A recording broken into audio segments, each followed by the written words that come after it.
할렐루야. 오늘도 복되고 좋은 날입니다.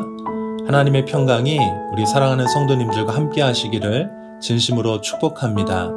하나님께서 오늘 우리에게 주시는 말씀은 레위기 10장 1절 말씀입니다. 아론의 아들 나답과 아비후가 각기 향로를 가져다가 여호와께서 명령하시지 아니하신 다른 불을 담아 여호와 앞에 분향하였더니, 제가 어려서 신앙생활을 처음 시작한 교회는 전통적이고 보수적인 신앙을 가지고 있었습니다. 담임 목사님의 말씀과 인품이 참 훌륭했습니다. 지금도 저를 위해서 기도해주고 계십니다. 성도들은 순수한 마음으로 주님을 섬겼습니다. 20대 청년이 되어서는 선교단체의 영향을 받았습니다. 자유스러운 신앙의 분위기 속에서 선교의 열정을 배울 수 있었습니다. 선교 공동체의 따뜻한 섬김으로 하나님에 대해서 인격적으로 더 알아갈 수 있었습니다. 지금은 40대가 되어 교회 개척 사역을 감당하고 있습니다. 하나님의 부르심 속에서 다양한 경험과 훈련을 하면서 깨달은 것은 외적인 분위기나 틀보다는 하나님을 경외하는 내적 태도가 훨씬 더 중요하다는 것을 알게 되었습니다. 공동체마다 각각의 다양한 부르심이 있지만 하나님을 사랑하고 경외하는 마음에 있어서는 모두 똑같아야 합니다. 하나님께서는 우리의 겉모습이 아니라 우리의 마음의 중심을 보고 계십니다. 하나님께서 다윗을 그토록 사랑하신 이유이기도 합니다.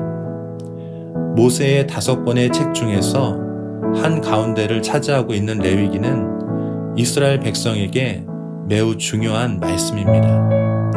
구원받은 하나님의 백성의 구체적인 예배와 삶에 대해서 가르쳐 주기 때문입니다.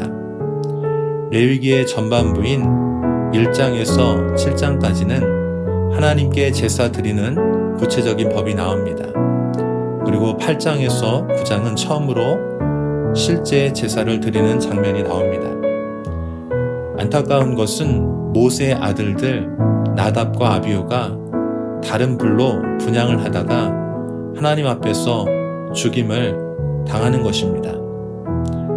하나님의 그 거룩한 임직을 담당하면서 그들은 태만했고 하나님의 방법이 아닌 자신들의 방식으로 주님을 섬겼습니다. 하나님의 거룩한 불이 그들을 심판했습니다. 거룩하신 주님을 섬길 때 우리는 두렵고 떨리는 마음을 가져야 합니다.